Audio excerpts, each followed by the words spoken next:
كتير من الناس أول ما بتدخل كلية العلاج الطبيعي بترتكب بعض الأخطاء البشعة. النهاردة إن شاء الله هقول لكم على بعض الأخطاء دي، وكمان هنعرف إزاي نتجنبها. يلا بينا انزل بالانترو. حلم أهل وصار قريب، وليل تلاه صباح رغيد. أول خطأ معانا وهو الاعتماد على الحفظ وإهمال الفهم، وده بيكون إنك بتحفظ التعريف أو المصطلح العلمي أو حتى البروتوكول العلاجي من غير ما تفهم السبب العلمي وراه.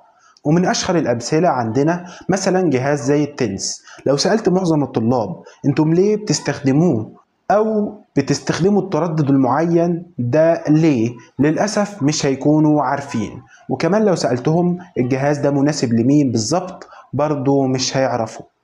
طب ليه الحفظ في الحالات دي خطأ؟ لأنك بتقابل حالات مختلفة، كل حالة ليها أعراض مختلفة وليها احتياجات غير الحالة التانية، فممكن البروتوكول اللي تطبقه مع الحالة دي ما ينفعش مع حالة تانية خالص. نيجي بقى للحل. عشان تحل الموضوع ده لازم تفهم كل خطوة بتتعمل ازاي وليه، أهم حاجة ليه.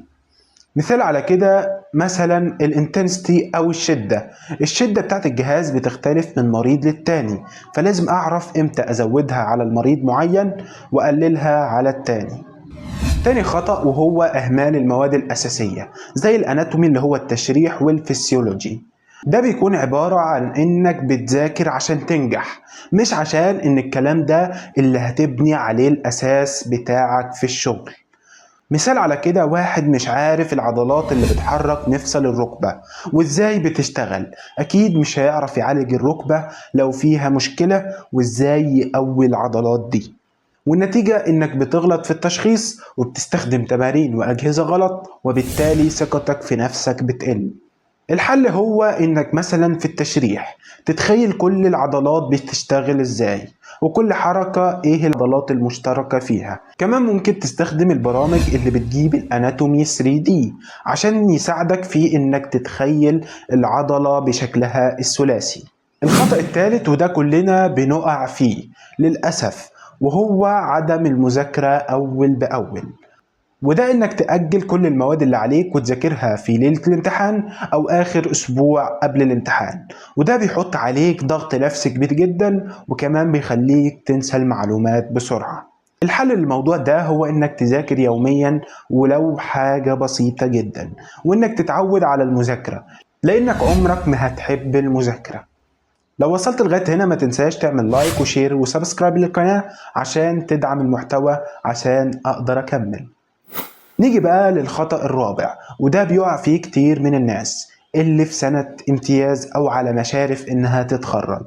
انا معشتش التجربة دي بنفسي، لكن سألت بعض الناس وقالوا لي على الخطأ ده، هو انك بتعتمد على المحاضرات وشرح الكلية فقط، ما بتطلعش على مراجع علمية كبيرة. ده للأسف بيحد من معلوماتك، كمان بيخليك مش قادر تواكب التطورات الحديثة.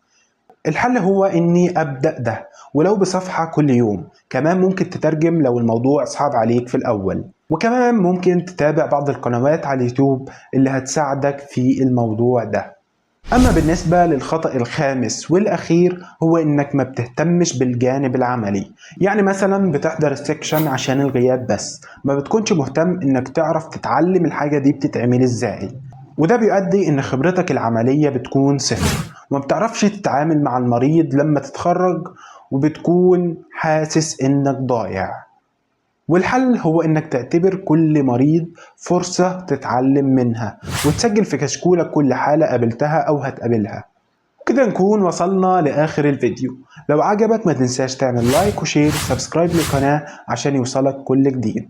اللهم صل وسلم وبارك على نبينا محمد وعلى آله وصحبه وسلم، والسلام عليكم ورحمة الله.